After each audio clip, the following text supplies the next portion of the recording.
สบายดีเด้อพ่อแม่พี่น้องมื้อนี้กะจิเอาภาพบรรยากาศการไปกินข้าวแบบว่า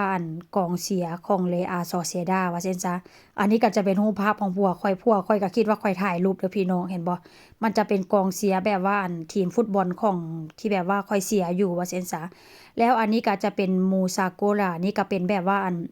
ในหมู่บ้านนี่ล่ะหมู่บ้านที่ข้อยอยู่นี่แหละแต่ว่ามันจะเป็นแบบหมู่1หมู่2หมู่3จังซี่ล่ะเนาะ มันจะมีป้ายแล้วก็จะมีสัญลักษณ์เกี่ยวกับม้าว่าเพราะว่าก็ประมาณว่าหมู่นั้นก็ถือแบบว่าถือแบบบันก็ประมาณว่าถือว่าม้านี่เป็นสัญลักษณ์เป็นเอกลักษณ์ของหมู่บ้านนั้นๆว่าเช่นซะหลังจากค่อยไปฮอดก็พากันไปกินไปดื่มก่อนพี่น้องหลังจากนั้นกินดื่มแล้วก็สิพากันมากินข้าวเนาะบาร์นี่ก็เป็นบาร์ของตัวเองเด้อพี่น้องบ่แม่นของข้อยเป็นบาร์ส่วนตัวขอโทษเป็นบาร์ส่วนตัวแบบว่า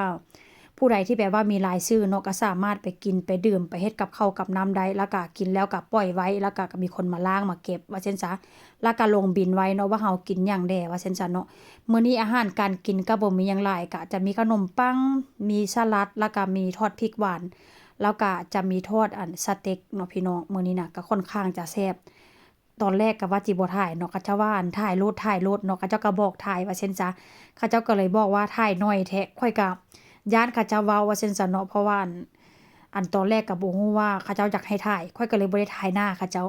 บัดถ่ายออกมาเขาเจ้าว่าคือบ่ถ่ายให้เห็นหน้าเด้อ้าวก็บ่ฮู้เนาะพี่น้องเพราะว่าเขาเจ้าบ่ฮู้ว่าข้อยสิเอามาลงเพจหันน่ะว่าซั่นซะข้อยก็เลยถ่ายภาพบรรยากาศมาให้เบิ่งนิดๆหน่อยๆว่าซั่นซะเนาะก็ถือว่าค่อนข้างโอเคได้มื้อนี้ก็ทอดสเต็กก็จะทอด2แบบแบบหนึงก็ค่อนข้างจะสุกแด่แบบหนึงก็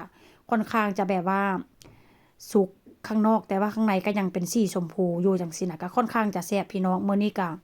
ค่อนข้างจะเอนจอยได้แล้วก็ไปกินเบียร์นี่ก็ประมาณ2กระป๋องนี่ล่ะแต่ว่าผัวนี่ก็ค่อนข้างซึมได้กินหลายกระป๋องว่าเซ็นซะกินหลายกระป๋องกินหลายช็อตว่าเซ็นซะก็ถือว่าไปตั้งแต่บ่ายโมงพู้นแหละเนาะจนว่ากลับมาประมาณ3ทุ่มลูกชายก็มาฮอดบ้านก็นอนอยู่โซฟาประมาณ1นาทีก็หลับเพราะว่ามืดมื้อบ่ได้นอนสวยบ่ได้นอนเว้นว่าเซ็นซะ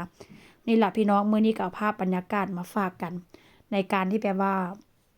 ไปอยู่เป็นกลุ่มเขาเจ้าว่าเช่นจ้ะอันนี้ก็จะเป็นภาพของลูกชายมื้อนี้เสื้อลูกชายก็บ่ได้ใส่เด้อพี่น้องเพราะว่าหยัง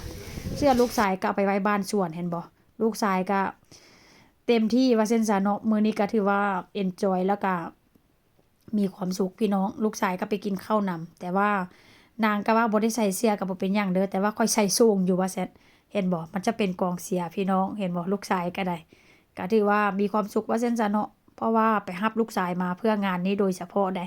ไปรับตั้งแต่วันพุธเพื่อมากินข้าวแบบว่ากินข้าวกับกลุ่มกองเชียร์นี่แหละแล้วอีกอย่างก็ประมาณว่าเขาเจ้าก็อยากให้ลูกชายค่อยมาหั่นน่ะ